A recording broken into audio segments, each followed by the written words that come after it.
GM had a rule: no division builds a war machine to fight another division's war machine. In 1970, that rule broke. Twice, in the same building, Chevrolet built a 450 horsepower monster called the LS6. Buick, yes, Buick, built something worse, or better, depending who you ask. Neither car was supposed to exist. Both were greenlit anyway. One had the bigger number on paper. The other had the number GM refused to print. Here's why General Motors let two of its own brands aim loaded guns at each other. And here's the verdict nobody at Chevrolet wanted written down. Let's start with a rule everyone forgets existed. General Motors capped engine size across its intermediate cars at 400 cubic inches. Corporate policy, 1964. The idea was simple: don't let the divisions cannibalize each other with an internal horsepower war. By 1970, that rule was dead. Ford and Chrysler were building 426 and 440 cubic inch monsters. GM couldn't sit still, so corporate quietly lifted the cap. And when they didn't just let one division loose. They let two loose: Chevrolet and Buick. Same parking lot, same engineering resources, same corporate deadline. That's not an accident. That's a company that stopped believing in its own rule book. Chevrolet's answer was the LS6, a 454 cubic inch big block rated at 450 horsepower. That number was the highest factory horsepower rating GM ever put on a passenger car, ever. Solid lifters, 11.25 to 1 compression, a Holley 800 CFM carburetor feeding an engine built to survive the strip, not the showroom. Car and driver ran it to 14 flat in the quarter mile, at over 100 miles per hour trap speed, in street trim, on street tires. That's not a hot rod, that's a factory-built record on rubber that wasn't ready for it. Chevrolet wanted this to be the answer. The final word. The car nobody in Detroit could touch. Only 453 were built with that engine and a 4-speed in 1970. This was never meant to be common.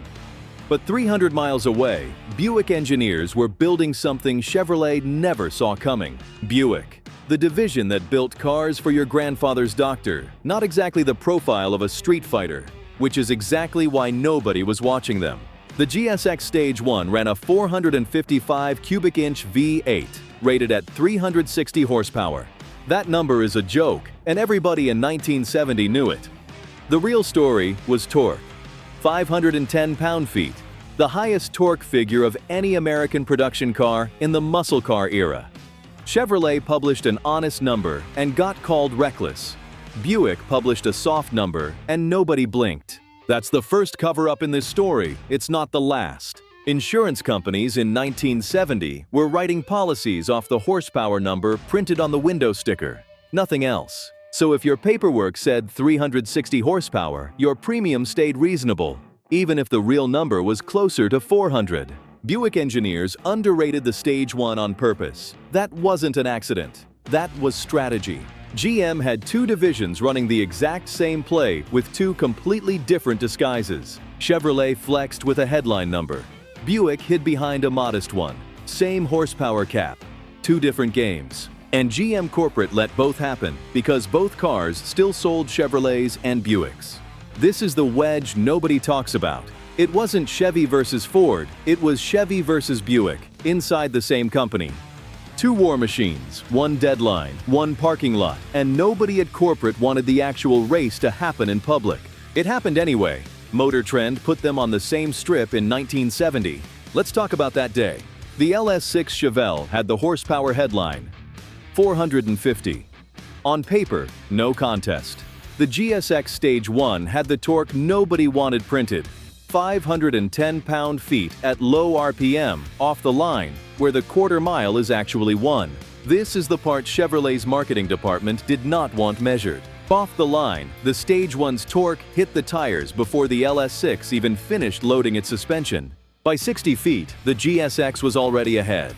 That's the number that decides most drag races, and almost nobody watches for it. The LS6 clawed back through the middle of the track. Big block horsepower doesn't quit, it just arrives late. At the top end, the LS6's higher horsepower and better gearing started paying off. This was built to win at speed, not at the tree. So which one crossed first? Depends who published the number and who wanted the story told.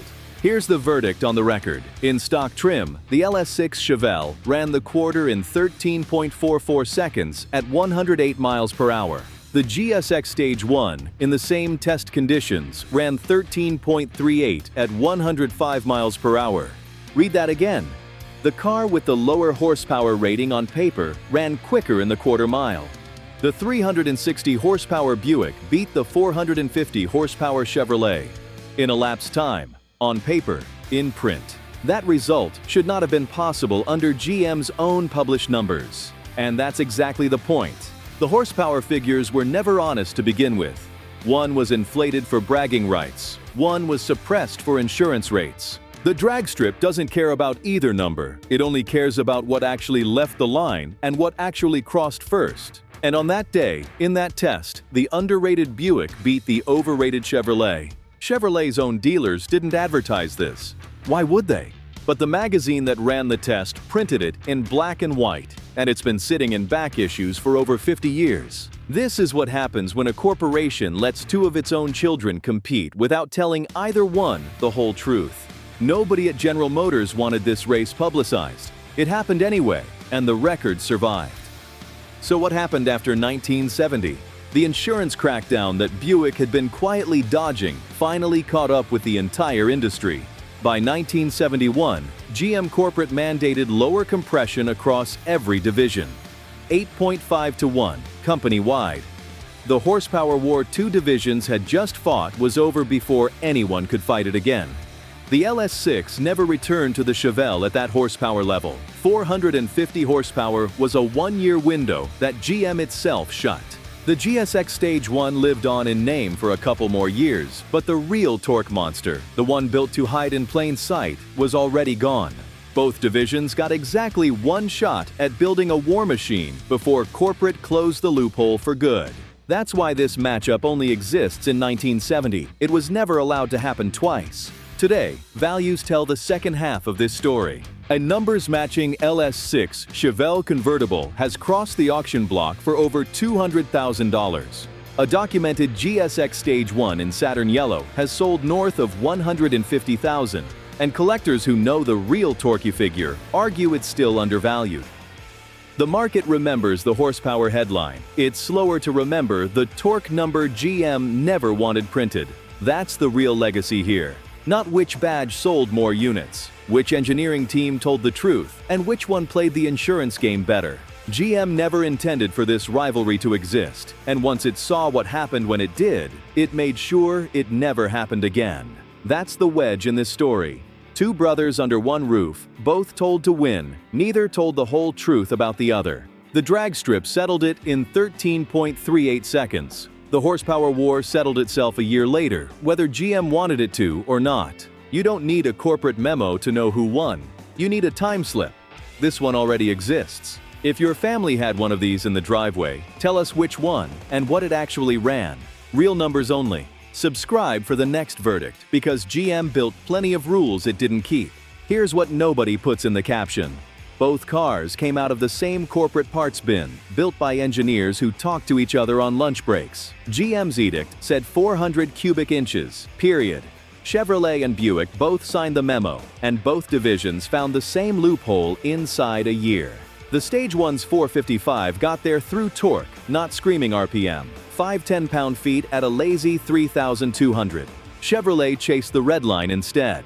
The LS6 wanted revs, wanted noise, wanted the tachometer buried past $6,000 before it woke up.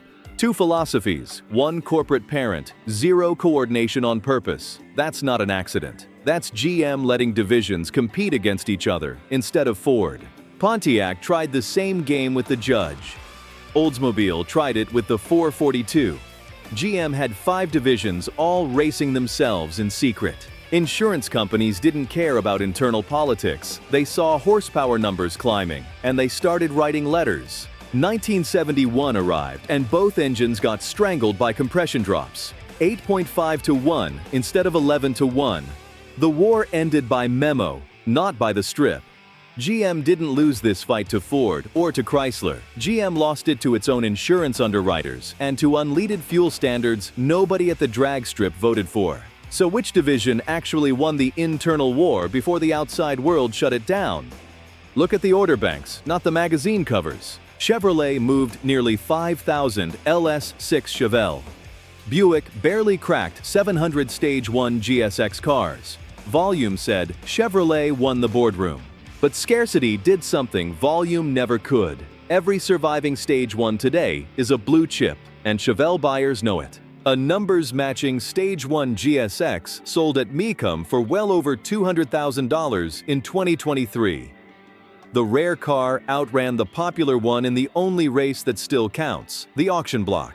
The LS6 Chevelle isn't cheap either. Documented cars still command six figures. But the spread between the two tells you who GM actually protected. Buick built fewer, priced higher, and marketed to a customer who already had money.